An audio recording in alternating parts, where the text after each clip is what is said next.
India और पाकिस्तान का border बहुत लंबा और उलझा हुआ है। ये लाइन जो 1948 में बनी लगभग 300 किलोमीटर तक फैली है। ये शहरों से लेकर वीरान रेगिस्तानों तक कई तरह के इलाकों से होकर गुजरती है। ये डिवाइडिंग लाइन सिर्फ एक ज्योग्राफिकल बाउंड्री नहीं है, ये बंटवारे, झगड़े और नाजुक शांति की कहानी बयान करती है। ये बॉर्डर इंडिया के कई राज्यों से गुजरता है, जैसे गुजरात, राजस्थान, पंजाब और जम्मू कश्मीर। बॉर्डर के हर हिस्से की अपनी कहानी है, जो अलग अलग हिस्टोरिकल, पॉलिटिकल और सोशल बातों से बनी है। कुछ जगहों पर शांति है तो कुछ जगहों पर तनाव और हिंसा है। इंडिया पाकिस्तान बॉर्डर के उलझे हालात को समझने के लिए इन रीजनल बातों को समझना जरूरी है। 1946 में बॉर्डर बनने से बहुत से लोग बेघर हुए और बहुत हिंसा हुई। बंटवारे का दर्द आज भी बॉर्डर के लोगों की जिंदगी पर असर करता है। शांति की कोशिशों के बावजूद इंडिया पाकिस्तान बॉर्डर दुनिया के सबसे ज्यादा मिलिट्री वाले इलाकों में से एक है। दोनों तरफ फौज की मौजूदगी इस इलाके में शांति के नाजुक हालात की याद दिलाती है। राजस्थान में इंडिया पाकिस्तान बॉर्डर कश्मीर के एलओसी से बिल्कुल अलग है। 1000 किलोमीटर से ज्यादा लंबा ये बॉर्डर काफी शांत है। थार रेगिस्तान जो इस इलाके में फैला है, एक कुदरती दीवार की तरह काम करता है, जिससे बॉर्डर पार घुसपैठ और झगड़े कम होते हैं। थार रेगिस्तान के सूखे माहौल में रहना और आना जाना बहुत मुश्किल है। तेज गर्मी, पानी की कमी और कम पेड़ पौधे लोगों के लिए जिंदा रहना मुश्किल बनाते हैं। लड़ाई झगड़ा तो दूर की बात है। इस कुदरती रुकावट ने राजस्थान बॉर्डर पर शांति बनाए रखने में बड़ी भूमिका निभाई है। रेगिस्तान के मुश्किल हालात ने दोनों तरफ के बॉर्डर वालों में एकजुटता और मदद का भाव पैदा किया है। इस मुश्किल जगह में रहने वाले लोग एक दूसरे की मदद और शांति से रहने की अहमियत समझते हैं। मुश्किलों के इस साझे अनुभव ने सांस्कृतिक और धार्मिक मतभेदों को कम किया है, जिससे बॉर्डर के लोगों में एक जैसी पहचान का एहसास पैदा हुआ है। पॉलिटिकल अलग होने के बावजूद राजस्थान और सिंध के लोगों के बीच गहरे सांस्कृतिक और जबानी रिश्ते हैं। इस इलाके का इतिहास एक दूसरे से जुड़ा हुआ है, जिसमें एक जैसी परंपराएं, रीति रिवाज और यहां तक कि पारिवारिक रिश्ते भी बॉर्डर के पार तक जाते हैं। इस साझा विरासत ने दोनों तरफ के लोगों के बीच एक रिश्ता और समझ पैदा की है। संगीत और नृत्य की कोई सीमा नहीं होती और राजस्थान सिंध बॉर्डर इसका सबूत है। पीढ़ियों से चले आ रहे लोकगीत और नृत्य दोनों तरफ के लोगों को जोड़ते हैं, जो एक साझा सांस्कृतिक विरासत को दर्शाते हैं। ये सांस्कृतिक आदान प्रदान एक पुल का काम करते हैं, जिससे लोगों के बीच अच्छी भावना और समझ बढ़ती है। भाषा का साझा प्यार बॉर्डर पार लोगों के बीच के रिश्ते को और मजबूत करता है। बॉर्डर इलाकों के कई लोग ऐसी बोलियां बोलते हैं जो एक दूसरे से मिलती जुलती है, जिससे बातचीत और मेलजोल आसान होता है। ये ज़बानी समानता दूरियां कम करने और बॉर्डर के लोगों में एकता की भावना पैदा करने में मदद करती है। कश्मीर से अलग राजस्थान सिंध बॉर्डर पर जमीन के झगड़े नहीं है। 1947 में बॉर्डर का बंटवारा इंडिया और पाकिस्तान दोनों ने मान लिया था, जिससे बड़े जमीनी झगड़े नहीं हुए। इसी वजह से इस इलाके में शांति है। बंटवारे के दौरान बॉर्डर के मसलों का शांतिपूर्ण हल आज के हालात के लिए जरूरी था। जमीन के झगड़े न होने से दोनों देश बॉर्डर इलाकों के विकास और सहयोग पर ध्यान दे पाए। इसने शांति और स्थिरता की नींव को और मजबूत किया। पुराने झगड़ों के न होने से बॉर्डर पार लोगों का मेल जोल और व्यापार भी बढ़ा है। लोगों और सामानों की आवाजाही ने आर्थिक निर्भरता और सांस्कृतिक आदान प्रदान को बढ़ावा दिया है, जिससे दोनों तरफ के समुदायों के बीच दोस्ती और सहयोग के रिश्ते और मजबूत हुए हैं।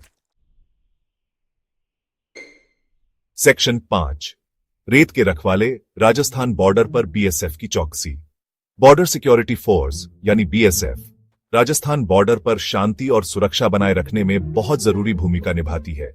इंटरनेशनल बॉर्डर की रक्षा का काम करते हुए बीएसएफ के जवान बिना थके गैर कानूनी घुसपैठ, तस्करी और दूसरे अपराधों को रोकने के लिए काम करते हैं।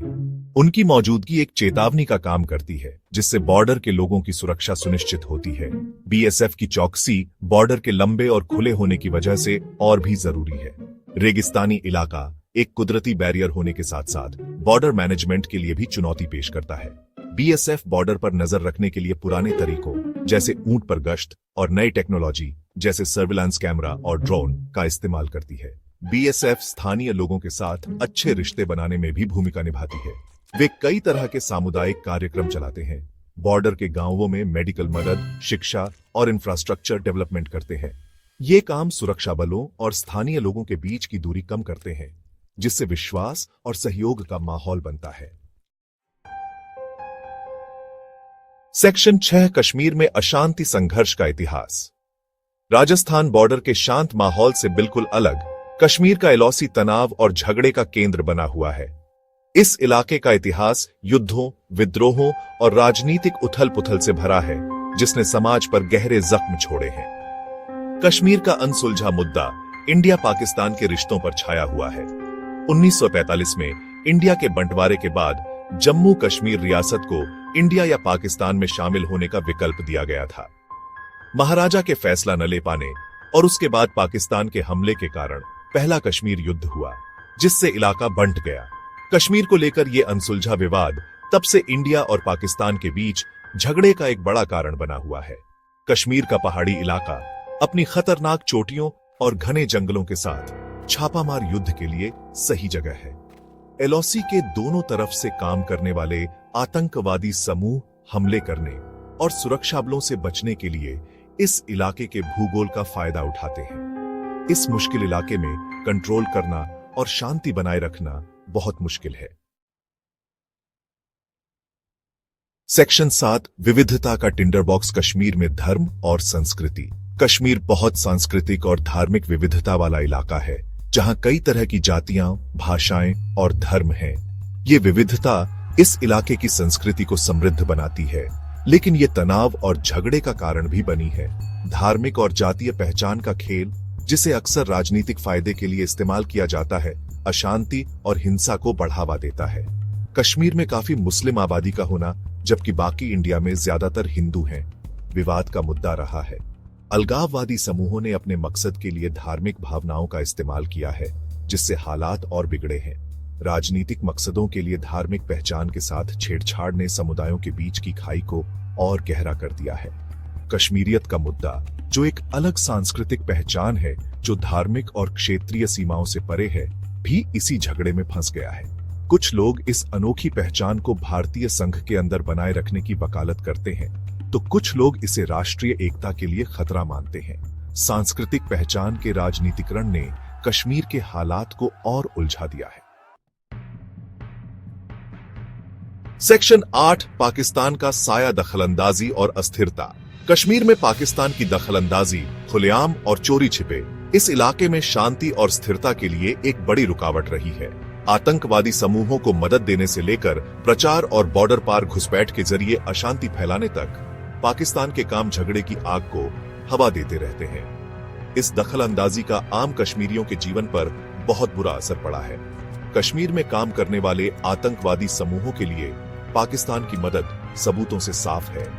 ये समूह, जिनके अक्सर अंतर्राष्ट्रीय आतंकवादी संगठनों से लिंक होते हैं, पाकिस्तान से ट्रेनिंग, पैसा और हथियार पाते हैं। वे टारगेट किलिंग, बमबारी और हिंसा के दूसरे काम करते हैं, जिससे डर और दहशत का माहौल बनता है। कश्मीर में अशांति फैलाने में पाकिस्तान का प्रचार तंत्र भी भूमिका निभाता है। वे इंडिया को एक जालिम ताकत के रूप में दिखाते हैं और स्थानीय लोगों में इंडिया विरोधी भावनाएं भड़काते हैं। ये झूठी कहानी, जो कई मीडिया चैनलों के जरिए फैलाई जाती है, उनकी दखलंदाजी को सही ठहराने और उनके मकसद के लिए अंतर्राष्ट्रीय समर्थन हासिल करने की कोशिश करती है। सेक्शन 9 निष्कर्ष। अलग अलग जगहें, अलग अलग हकीकतें। राजस्थान और कश्मीर में इंडिया पाकिस्तान बॉर्डर की अलग अलग हकीकतें उन बातों को दिखाती हैं जो शांति और झगड़े को प्रभावित करती हैं। राजस्थान में भौगोलिक स्थिति, सांस्कृतिक संबंध और पुराने झगड़ों का न होना शांति का कारण बना है। वहीं कश्मीर में बंटवारे का दर्द, धार्मिक तनाव और बाहरी दखल अंदाजी मुसीबत बनी हुई है। राजस्थान का अनुभव दिखाता है कि मुश्किल हालात में भी शांति मुमकिन है। बॉर्डर पर शांति बनाए रखने में इस इलाके की कामयाबी बातचीत, सहयोग और शांति के लिए साझा प्रतिबद्धता की अहमियत को दिखाती है। राजस्थान से सीखे गए सबक कश्मीर के झगड़े को सुलझाने के लिए एक गाइड का काम कर सकते हैं। हालांकि कश्मीर के मुद्दे को सुलझाने के लिए एक ऐसा तरीका चाहिए जो झगड़े की असली वजहों को दूर करे। इसमें सभी पक्षों के साथ बातचीत, आर्थिक विकास को बढ़ावा देना, मानवाधिकारों की चिंताओं को दूर करना और आतंकवाद और उग्रवाद का मुकाबला करना शामिल है। सिर्फ एक लगातार और ईमानदार कोशिश से ही इस परेशान इलाके में स्थायी शांति हासिल की जा सकती है।